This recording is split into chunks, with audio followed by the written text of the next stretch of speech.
ଏହି ଯୋଜନାର ନାମ ହେଉଛି ଡ୍ରୋନ୍ ଦିଦି ଯୋଜନା। ନିକଟରେ କେନ୍ଦ୍ର କ୍ୟାବିନେଟ୍ ଏହି ଯୋଜନାକୁ ଅନୁମୋଦନ କରିଥିଲା।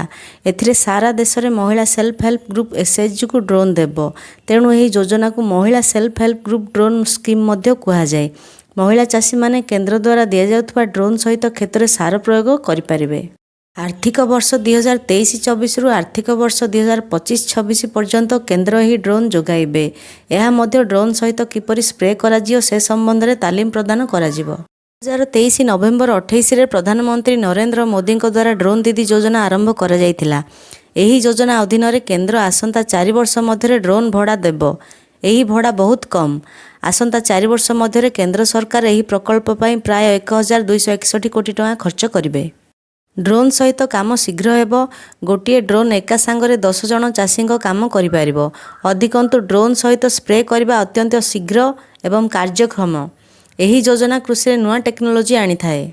ଯୋଜନା ପାଇଁ କେନ୍ଦ୍ର ସରକାର ଖୁବ୍ ଶୀଘ୍ର ଏକ ଅନଲାଇନ୍ ପୋର୍ଟାଲ ଲଞ୍ଚ କରିବେ। ଆପଣ ଏହି ଡ୍ରୋନ୍ ପାଇଁ ଆବେଦନ କରିପାରିବେ।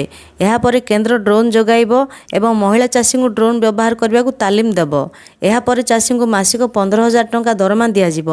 ମହିଳା କୃଷକ ସ୍ୱୟଂ ସହାୟକ ଗୋଷ୍ଠୀରେ ସେମାନଙ୍କର କ୍ଷେତ୍ର ସହିତ ଅନ୍ୟ କ୍ଷେତ୍ରଗୁଡ଼ିକ ସ୍ପ୍ରେ କରିପାରିବେ। ଏହି ଯୋଜନା ଅନୁଯାୟୀ ଡ୍ରୋନ୍ କ୍ରୟ ପାଇଁ କେନ୍ଦ୍ର ଡ୍ରୋନ୍ ମୂଲ୍ୟର 80% ମହିଳା ସ୍ୱୟଂ ସହାୟକ ଗୋଷ୍ଠୀକୁ ଆନୁଷଙ୍ଗିକ ଚାର୍ଜ କିମ୍ବା ସର୍ବାଧିକ 8 ଲକ୍ଷ ଟଙ୍କା ପର୍ଯ୍ୟନ୍ତ ଆର୍ଥିକ ସହାୟତା ପ୍ରଦାନ କରିବ। ଅବଶିଷ୍ଟ ପରିମାଣ କୃଷି ଇନଫ୍ରା ଫାଇନାନ୍ସ ସୁବିଧା ଅଧୀନରେ ଋଣ ଭାବରେ ଉପଲବ୍ଧ ହେବ, ଯାହାକି 3% ସୁଧ ସବସିଡି ମଧ୍ୟ ପ୍ରଦାନ କରିବ। ତେଣୁ ମହିଳା କୃଷକମାନଙ୍କ ପାଇଁ ଏହା ଅତ୍ୟନ୍ତ ଲାଭଦାୟକ।